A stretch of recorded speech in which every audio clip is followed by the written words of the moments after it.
Welcome to an episode of Lifetime Movie Reviews. What do you get when you combine a traumatized opera singer, a grand old theater, and a psycho stalker? Stage Fright. Instead of a murder board, this movie begins with a stalker board. Within minutes, we know that Sarah Conrad was a famous opera singer who was attacked while on stage.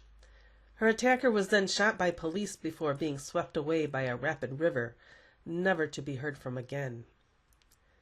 So here it is 3 years later, and Sarah is not yet recovered from the tragedy. I mean, that's totally understandable, right? When someone is stabbed by a crazy man, you'd expect them to suffer some trauma. Apparently not, though. What are you afraid of? Have you thought about getting back on stage? I'm sorry, I've tried everything. She's hopeless. And a whack job. Is PTSD a myth for these people? Have they no compassion? It's understandable that Sarah is skittish around strangers. Well, strangers except for a record store employee named Kevin, who just happens to show up at her door. Afternoon, Miss Conrad. What are you doing here? Oh, you left your cell phone at the record store. I must be losing it. I didn't even notice it was gone. It must have fallen out of your purse. Thank you, but how did you know where I live?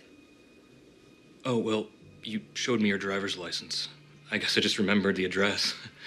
I hope you don't mind. I mean, it was the only way I could get a hold of you. No, it's all right. Okay. You lock your house all of the time and jump at loud noises, but you're not upset when this guy shows up? The thing about this particular Lifetime movie is that there is absolutely no subtlety. I know, this is Lifetime, but usually you have some kind of red herring. Not this time. Kevin is the weird guy at the beginning of the movie, and, spoiler, he's the villain at the end. Why? It's never clear. He has a crush on Sarah, but other than that, we know nothing about him. I mean, nothing. He has no friends, no family, no hobbies, other than that altar of Sarah he's built in his house. Even for Lifetime, this is cardboard. And fake Ryan, the theater owner.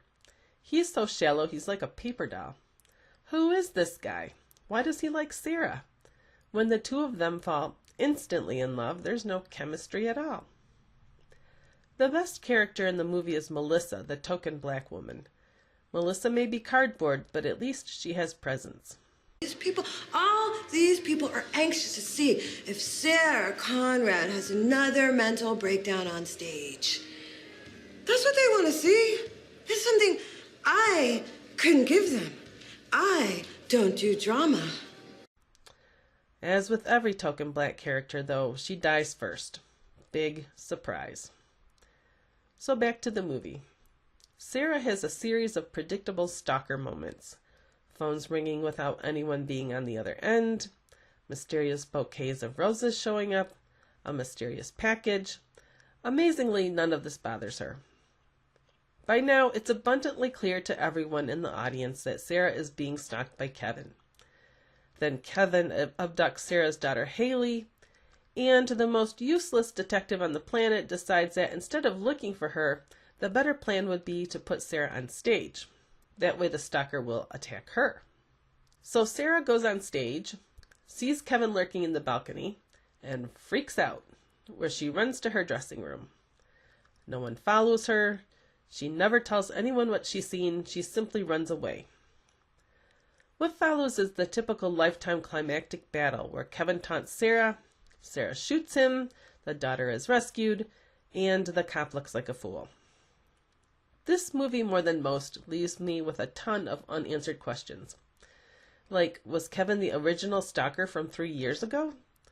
Why are there so many enormous tunnels under that theater? Why was Leo, the dim-witted janitor, killed?